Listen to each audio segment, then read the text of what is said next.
Hoje a gente vai falar sobre uma definição aí de estrutura básica de RPG, os conceitos fundamentais, uma diferença, por exemplo, entre mesa de RPG, live action, que é também conhecido como LARP, e RPG digital, ou um game aí, o pessoal fala, sou gamer, né? Umas características de quais dessas diferenças são importantes. Um papel da improvisação também na narrativa colaborativa, a importância da dinâmica de jogo, equilíbrio entre regras e liberdade criativa, como encontrar um ponto mais ou menos aí importante, talvez ideal. Para a gente começar falando hoje, tem uma frase que diz assim, que é do Matthew Mercer: o RPG é uma forma de contar histórias coletivamente, onde cada jogador contribui para a narrativa. Talvez essa seja, assim, uma das questões mais acertadas que a gente pode ter. Se a gente pensar aí numa estrutura básica de RPG, tendo em mente a evolução desde o primeiro jogo, que nós vimos na Aventura 1, que você pode encontrar disponível aqui em imperiosargassos.com.br, nós vamos perceber que do Dungeons and Dragons, ou D&D, até os sistemas modernos, passando por 3DT, a própria ampliação do próprio D&D ao longo dos anos, entre outros RPGs, nós vamos perceber que tem alguns elementos aí essenciais, como os personagens, né, que são jogadores, o narrador ou mestre, e o cenário, que tem um sistema de regras. Mesmo que seja um livro-jogo, tem um sistema de regras, onde você joga, acontece uma ação, vai para a página tal, vai acontecendo tal coisa, tem algo descrito, tem um sistema de regras básico. Também a gente pode encontrar ali, por exemplo, a construção de um personagem, ou a descrição desse personagem dentro de uma história, de uma narrativa. Algo básico dentro do roleplay game é a ficha de jogo de personagem, que ela vai funcionar como se fosse, né, a tua descrição física, né, intelectual, motora, interna, dentro de um jogo. É como se fosse a tua vida fatiada ali em forma de uma ficha. Que é quando você vai fazer, sei lá, uma ressonância, um ultrassom, né, e vem tudo ali discriminado de como você é. O que vai ter nessa ficha, geralmente? Atributos, que é a força, a inteligência, a tua beleza, muitas vezes chamado de carisma, dependendo do sistema de jogo, né? E tem as regras que vão fazer um refinamento ainda da ficha do teu personagem, com uns jogos, durante os jogos tem os dados de jogo, geralmente, que você joga tendo sucesso ou falha. E aí a gente entra também nos vários tipos de RPG. Geralmente são baseados em regras, muitas vezes um pouco rígidas, digamos assim, às vezes um pouco menos rígidas, mas geralmente são regras estruturadas dentro do nível jogo. E tem alguns sistemas mais narrativos. Livros-jogo, por exemplo, que você vai comprar o livro, vai ler o livro e vai jogar com você mesmo. Joga um dado de 6 faces, às vezes tem um dado de 20 faces, um dado de 8 faces, entre outros dados. Você pode até, se você não conhece, procurar vários tipos de dados de jogos de RPG. Na próxima aventura, lembrem a gente de trazer aí mais instrumentos aí para falar de RPG, mostrando os dados, os livros, quem sabe, dá uma dimensão do que você precisa conversar com a gente. Falando nisso, Ellison, o que tem aí, por exemplo, no papel dessa diferença entre o RPG de mesa, o live action e o RPG digital? Primeiro que assim, para resumir, para trazer um pouco do que você disse antes, para conectar todas essas três mídias diferentes, pode-se entender que o RPG, mais do que simplesmente você contar uma história, você tem um kit de regras, mecânicas e métodos para você poder desenvolver essa história e desenvolver as ações e escolhas dos jogadores, certo? Cada sistema ele vai abordar isso de uma forma diferente. Geralmente todos, né, tem uma ficha de um personagem, mas o que eles vão abordar como atributos, como coisas interessantes para um personagem, vai variar de cada cenário, vai variar para cada sistema. Você tem o sistema do D20, do D&D, pro sistema do storytelling do Mundo das Trevas, que é totalmente diferente, ou como eles abordam os elementos que compõem o personagem. Agora, você trazendo isso para um RPG de mesa, né, que utiliza isso através do papel e caneta, o jogar os dados, você narrar aquilo que está acontecendo, descrever de uma forma mais flexível o que está acontecendo, os outros, eles carecem de algumas questões. O LARP, né, o live action, eu não tenho tanta experiência, mas quando você está imaginando estar no papel de um personagem na mesa de jogo, o live você está incorporando esse personagem. Não é simplesmente o que você pensa ou como você age, você está realmente interpretando esse personagem de forma física e agindo de forma física, né? Por isso que muitas vezes ele envolve você vestir é, alguma fantasia, você tá mais a caráter, é, quebrar muito a conexão sua e você pensa como aquele personagem, você tá vivendo aquele personagem. Já agora nos jogos digitais você tem algumas questões. Você tem as plataformas digitais como o Roll20 e outras que emulam o papel da mesa para pessoas lá da das instâncias poderem jogar, e aí eles conseguem trabalhar de forma mais prática e dinâmica com as regras, já tudo programado dentro do sistema, dos seus servidores, com base de informação, ele tira muito do papel daquilo que o jogador vai ter que manejar manualmente no jogo de mesa. Mas, por exemplo, você tem os jogos eletrônicos mesmo, né, os videogames, que eles são RPG, tipo, você tem os MMORPG, os RPGs massivos de jogadores, né, com muitas pessoas ao mesmo tempo, que eles estão automaticamente presos a essas regras mecânicas do sistema e do jogo, desse universo, e eles estão incorporando papéis. Claro que muitas vezes você não exige a interpretação, mas você de certa forma está incorporando isso. Vi muitos jogos que você tem o livre arbítrio de fazer uma escolha, mas ainda assim você está preso a essas mecânicas que vêm lá do D&D, lá de 70, na década de 70, quando ele diz que um personagem é composto dessa forma, dessa forma. Aqui eu não vou conseguir mostrar, mas, por exemplo, você tem exemplos de jogos como a série Dark Souls, você tem World of Warcraft, você tem vários outros jogos que você vai poder olhar e parar e vai ver. Tem uma ficha de personagem.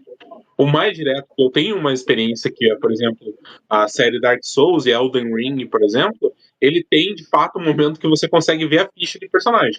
Ele está dizendo ali esses parâmetros que compõem o seu personagem e o escopo que você vai poder incorporar. O live ele foge um pouco desse lado, muitas vezes ele pode, mas realmente no físico de interpretar mesmo você viver esse personagem.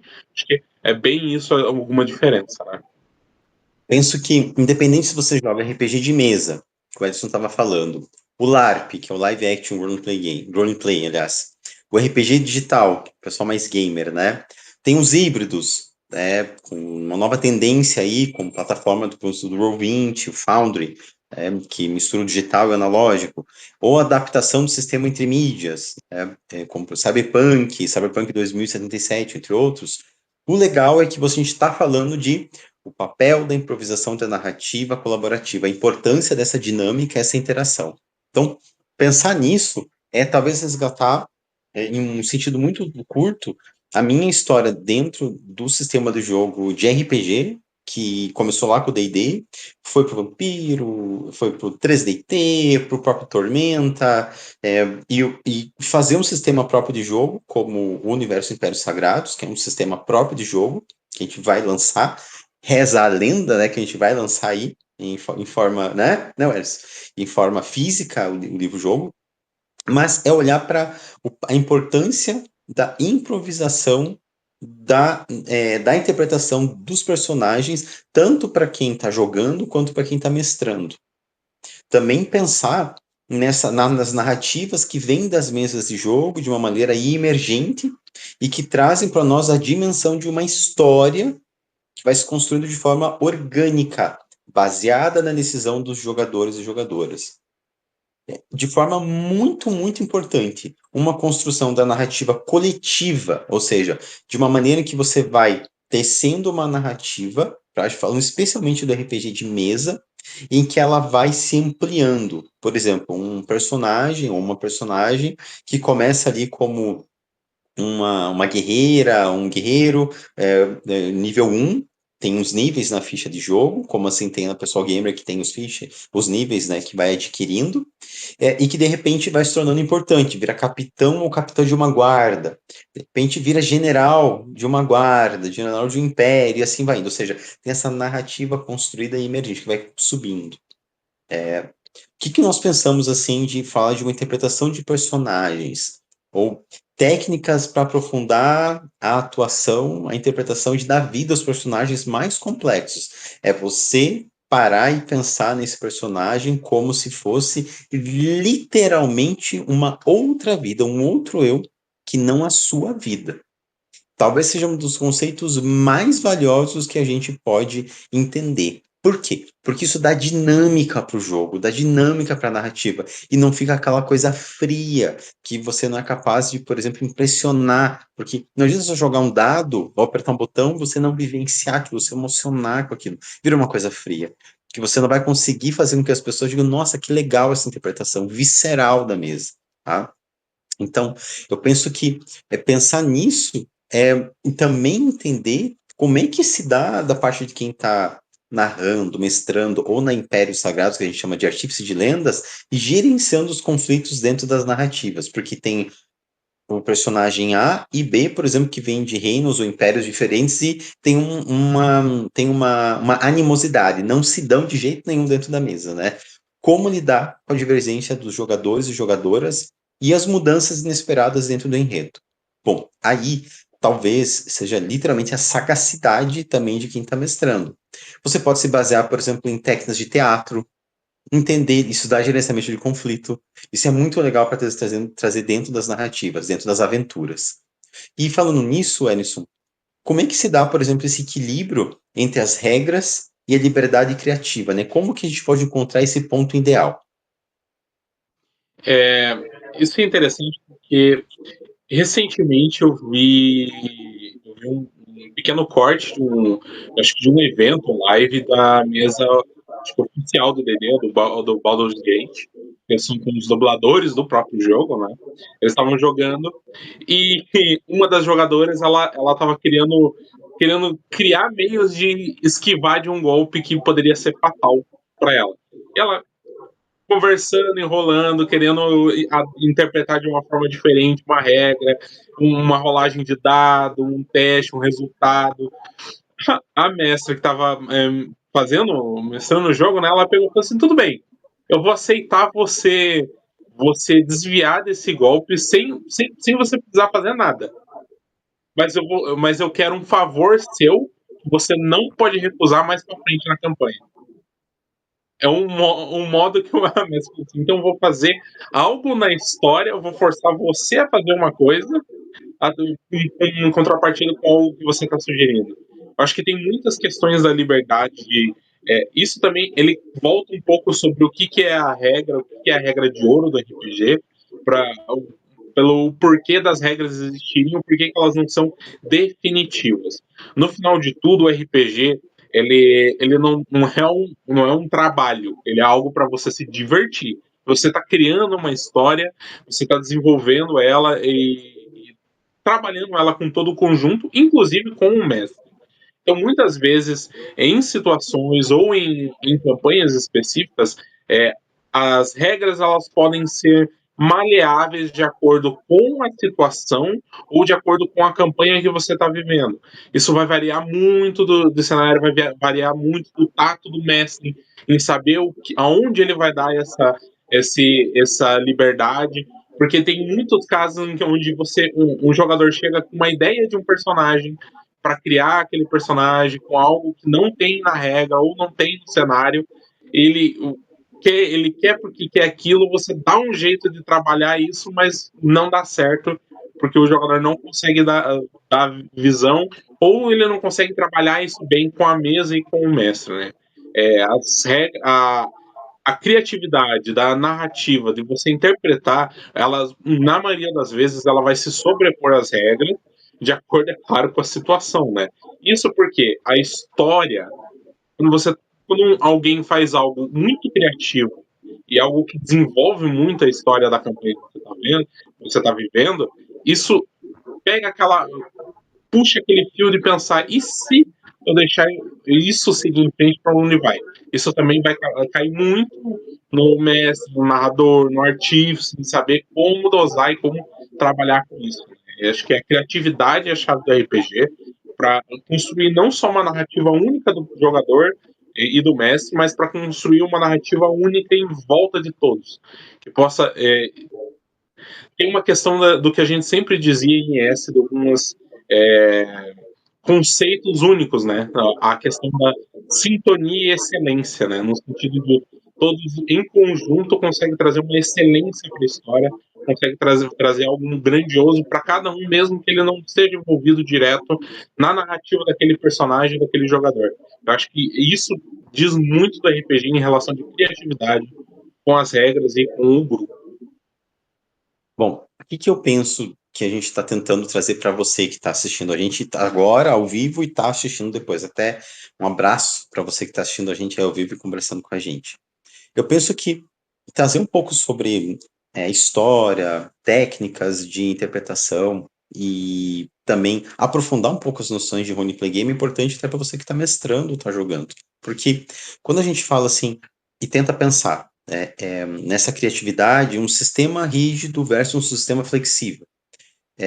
Quando seguir, quando quebrar as regras. Então, o papel do mestre na adaptação dessas regras é para favorecer uma narrativa, por exemplo. Sem burlar, sem enganar muitos jogadores aí, né? A criação de regras caseiras, inclusive, como modificar um sistema para se adequar ao seu grupo. Ou uma liberdade criativa entre os jogadores, né? Como é que incentiva, né, a própria inventividade sem quebrar a lógica do jogo? É muito importante isso.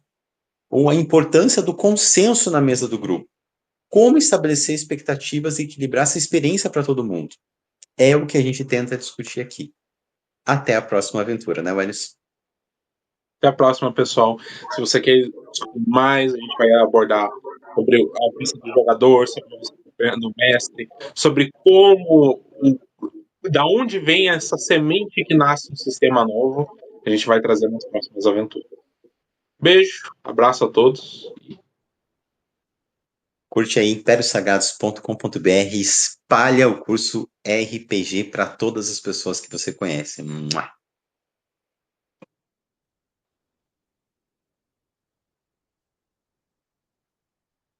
Tá encerrando aqui, Alisson.